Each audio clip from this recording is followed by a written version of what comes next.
Oke, jadi ini akan menjadi katakanlah source of income yang baru, betul ya, Betul, Pandi ya? Ya, betul, bukan betul. hanya dari bisnis penyewaan menara. Tadi tetap, tapi yang ini tetap dikembangkan ya, Pak ya, dengan menambah tenan, dengan menambah Betul.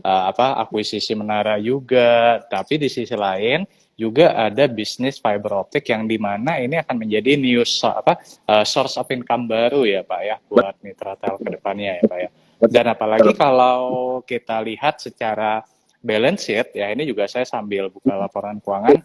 Entel Ya, juga masih punya cash yang tebal banget ya Pak, 6 triliun lebih ya Pak. Jadi sangat-sangat mumpuni ya Pak untuk iya, ekspansinya. iya. Jadi apa pendanaan kita, sumber pendanaan kita untuk tadi capital expenditure masih leluasa, Mas Rifan. Termasuk juga kalau kita bicara tingkat leverage kita ya, itu masih tingkat leverage itu tingkat hutang lah, Iya, masih relatif rendah ya. Biasanya ada beberapa parameter yang digunakan oleh teman-teman, misalnya apakah itu debt to equity ratio kita sekitar 0,45 kali gitu ya. yes, Ada yang betul. net debt to EBITDA ya, kita kira-kira 1,5 kali. Jadi parameter apa tingkat hutang ini jauh lebih rendah dibandingkan industri. Jadi, karena industri menara ini karakteristiknya biasanya tingkat hutangnya tinggi atau leverage-nya tinggi, Mas Ya, Rifan. Ya, jadi betul. posisi kita saat ini di tengah situasi suku bunga yang agak naik nih belakangan ini, kita cukup diuntungkan lah dalam hal ini. Ya, Betul, betul. Jadi di satu sisi ya tadi menaranya juga udah tersebar di seluruh Indonesia, 60% di luar, ya kan. Kemudian ditambah lagi dengan jumlah cash yang masih mumpuni, sekitar 6 triliun lebih, ya itu bisa digunakan untuk tadi akuisisi menara baik organik maupun inorganik ya, tanpa perlu mengeluarkan hutang seperti itu ya Pak ya, di tengah suku bunga yang naik, jadi tidak terbebani. betul sekali, Mas Rifan. Oke, Pandi, ini tadi saya tertarik nih. Tadi kan Pandi juga sempat mention ya mengenai bahwa di tahun 2022 pendapatan tumbuh sekitar 12%, kemudian laba bersih juga tumbuh 29%, dan di tahun 2023 tadi disampaikan growth-nya kurang lebih di angka sekitar 11%. Jadi masih double digit nah, Pak. Pertanyaan saya Pandi, nah, gimana caranya supaya Mitra Tel ini bisa tetap konsisten, Pak, Oke. menjaga fundamentalnya agar tetap baik in terms of income statement-nya, ataupun tadi dari segi balance sheet-nya atau cash flow-nya. Nah, itu boleh di-share nggak ke kita, Pak Adi? Terima kasih, Mas Rifan.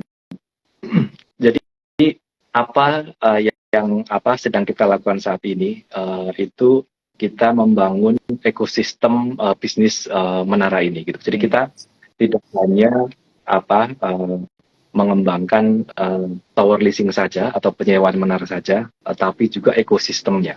Ya, kalau tadi kita bicara tentang fiber optik itu dia bagian penting dari bisnis menara ini. Ke depan kita juga mempersiapkan diri untuk mengembangkan bisnis di dalam ekosistem ini juga. Hmm, Misalnya kita ada istilah power to tower. Jadi dari elemen powernya itu kita juga bisa menyediakan layanannya, Mas Ivan. Kita tahun ini sudah mulai mengembangkan bisnis ini. Jadi apa uh, dalam penyewaan menara ini di sana juga ada aspek powernya, aspek kelistrikannya gitu, untuk energinya gitu ya. Karena kan ke perangkat-perangkat itu memerlukan listrik gitu ya. Nah itu kita juga dapat menyediakan layanannya untuk pengelolaan energinya. Ke depan lagi nanti pada saat misalnya teknologi baru mulai masif dikembangkan, dalam hal ini misalnya 5G gitu. Jadi kalau di telekomunikasi itu teknologi telekomunikasi itu berevolusi begitu. Kalau dulu kita bicara 2G ya zaman SMS, kemudian 3G mulai data, 4G data udah mulai cepat gitu ya, video udah nggak buffering gitu. Nah nanti 5G akan semakin masif dikembangkan itu juga kami bagi penyedia Menara memiliki opportunity bisnis juga. Nanti mungkin kita bicara mengenai edge computing misalnya, karena Hmm. bisa taruh perangkat ya semacam data center tapi skalanya kecil gitu ya di menara kami untuk mendekati ke pelanggan, ke eyeballs gitu.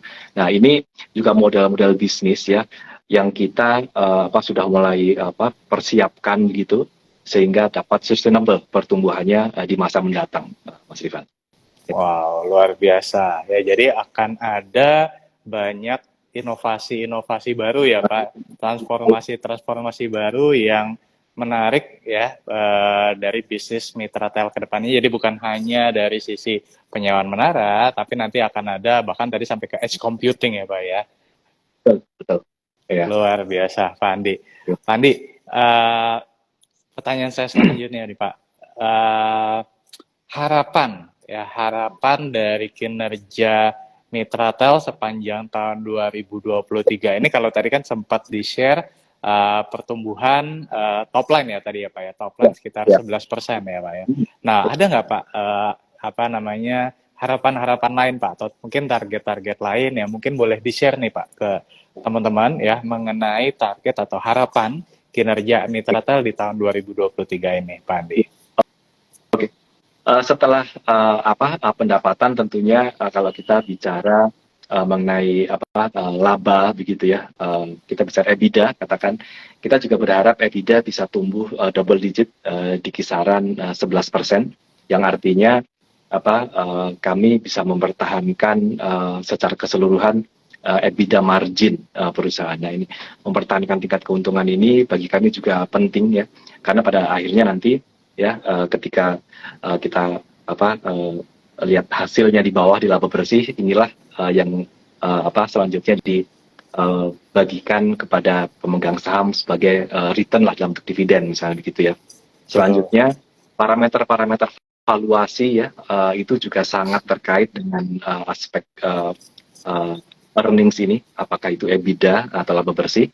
Di industri tower biasanya sangat lazim dari parameter valuasi itu digunakan parameter EV EBITDA gitu ya. Jadi ya mempertahankan pertumbuhan EBITDA bagi kami itu sangat penting, yang seharusnya secara teori akan tercermin di dalam harga saham Mitratel gitu. Jadi tadi kalau saya dengar sekilas waktu tadi Mas Rifan opening, memang saat ini menurut kami harga saham Mitratel ini belum sepenuhnya mencerminkan fundamentalnya gitu. Jadi ya ini mungkin salah satu harapan kami begitu ya, kinerja tahun ini bisa tercermin di harga saham Mitratel yang mencerminkan fundamentalnya atau mencerminkan nilai intrinsiknya lah, kira-kira begitu. Betul Pak Andi, ya soalnya juga banyak nih teman-teman yang juga pasti percaya gitu ya dengan fundamental dari Mitratel ya kan. Jadi tentunya mungkin teman-teman juga berharap nih bukan hanya dari dividen ya, tapi juga dari capital gain-nya ya Pak Andi ya. Exactly, betul Mas Ivan. Nah, ini pasti banyak nih teman-teman yang juga semoga harga saham Mitratel bisa semakin diapresiasi oleh pasar. Tapi tadi teman-teman udah mendengar ya bahwa Mitratel sendiri juga terus ya untuk mencoba untuk berkinerja lebih baik lagi ya di tahun 2023 nanti ya, bukan hanya dari menambah tower, menambah tenan ya, tapi juga merambah ke new business ya, salah satunya yang udah berjalan itu adalah fiber optik dan memungkinkan nanti juga ada edge computing ya kan. Jadi yang semuanya nantinya akan di translate ke dalam laporan keuangan bukan hanya secara top line tapi juga secara bottom line, betul Pak Andi ya? Betul sekali Mas Ivan ya. Oke, Pak Andi, ada nggak Pak Andi pesan-pesan nih buat teman-teman investor di sini? Mungkin ada yang baru gabung di pasar modal ya kan, atau ada juga yang udah lama di pasar modal, tapi ada nggak nih Pak Andi dari sisi Pak Andi ya, mungkin pengen kasih kayak semacam pesan-pesan ataupun advice gitu ya buat teman-teman milenial nih Pak, biasanya yang banyak nonton nih Pak ya. Wah, Mengenai Mitra Tel. Silakan Pak Andi. oh, kalau apa followersnya Mas Ridwan kayaknya udah jago-jago nih di pasar modal ya. Ini inilah apa belakangan ini ada apa kekhawatiran tentang resesi begitu ya. Saya pikir apa kita juga harus melihat secara jernih, secara apa rasional begitu. Kalau kita lihat rasanya Indonesia paling nggak hingga hari ini apa menunjukkan perkembangan ekonomi yang sangat baik. Jadi rasanya apa kita tidak boleh terlalu khawatir gitu ya, karena kalau di apa pasar modal nih aspek psikologis ini kan sangat penting begitu ya Mas Irfan. Betul. Jadi harus apa lebih rasional. Secara spesifik untuk pilihan emiten tentu apa kita harus melihat fundamentalnya gitu ya, dan juga dari sisi valuasi yang rasanya kalau apa kita lihat Mitratel dari diskusi tadi kami menyampaikan fundamentalnya Mitratel ya, yang mudah-mudahan ya saat ini apa baik, sangat baik, dan akan semakin baik lagi apa ke depannya. Dan tadi apa kita melihat dari sisi valuasi rasa-rasanya juga relatif apa menarik begitu ya Mas Irfan. Jadi bisa jadi salah satu pertimbangan lah bagi apa teman-teman milenials ketika berinvestasi di pasar modal. Rasanya sih itu, Irfan. Ya. Oke, thank you Pak Andi. Mungkin kalau saya boleh summarize sedikit kali ya Pak ya, dari Ya. diskusi kita hari ini teman-teman ya. Jadi tadi kita udah diskusi ya bersama dengan Pak Andi. Ya tadi yang pertama kita bahas mengenai kinerja Mitratel di sepanjang tahun 2022 yang terbilang positif ya, di mana tadi dari sisi kinerja top line ya pendapatan tumbuh 12,5% dari sekitar 6,8 triliun menjadi sekitar 7,73 triliun rupiah. Kemudian juga pertumbuhan laba bersih ya naik sekitar 29% dari 1,38 triliun tahun lalu ya menjadi 1,78 triliun rupiah. Kemudian tadi juga kita bicara soal pertumbuhan jumlah menara nih, di mana tahun 2021 quote unquote baru ya Pak ya, baru 28.200 menara, tapi di 2022 sudah 35.400 menara, betul ya Pak ya. Kemudian dari segi jumlah tenan, tahun lalu 42.500 tenan, tahun ini sudah 52.000 tenan dan akan bertambah tadi kurang lebih sekitar 4.000 tenan lagi ya Pak ya, tahun 2023 ya. Oke, kemudian apa namanya tadi total pendapatan proyeksinya di tahun 2023 diharapkan bisa kembali bertumbuh double digit ya, guidance-nya kurang lebih tadi di sekitar 11%, EBITDA juga bertumbuh sekitar 11% dan juga laba bersih bisa bertumbuh juga double digit ya Pak Andi ya. Demikian ya. Ya, kemudian juga tadi kita diskusi juga nih teman-teman ya mengenai langkah-langkah yang akan dilakukan oleh Mitratel ya di tengah ada ombang-ambing resesi ya. Tadi Pak Andi menyampaikan bahwa Mitratel tetap optimis ya, dan juga industri tower telekomunikasi ini akan tetap resilient ya di tengah adanya ombang-ambing resesi mungkin ya Pak ya. Apalagi tadi ditambah Pak Andi menjelaskan bahwa secara balance sheet Mitratel ini masih terbilang sangat sehat.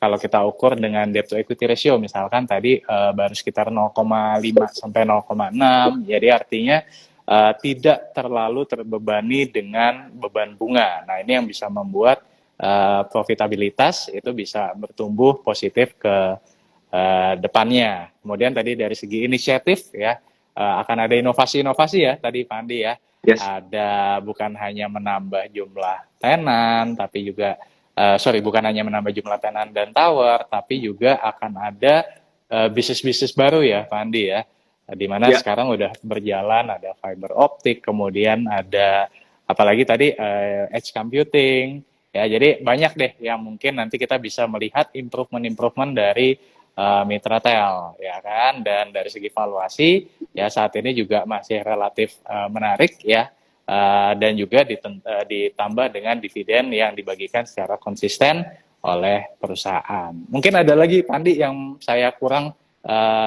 dalam menyampaikan poin-poin Pak Andi tadi. sekali rasanya, Mas Rifan. Ya mungkin sedikit aja tambahan bahwa kita tentu tadi ya terus berinvestasi ya, berinovasi untuk memastikan bahwa Mitratel ini tetap relevan lah ya di masa mendatang. Ya. Hmm. Oke. Oke, Pak Andi, terima kasih sekali waktunya untuk sharing-sharingnya sore hari ini. Ya, thank you juga buat teman-teman yang udah nonton IG Live hari ini. Ya, harapannya IG Live ini ya bukan rekomendasi untuk jual atau beli ya, teman-teman ya. Tapi harapannya IG Live hari ini bisa menjadi referensi, bisa menjadi tambahan informasi ya. Kalau misalkan teman-teman ingin berinvestasi di perusahaan tower telekomunikasi ya, salah satunya adalah Mitratel yang kita bahas pada sore hari ini. Oke, sekali lagi terima kasih Pak Andi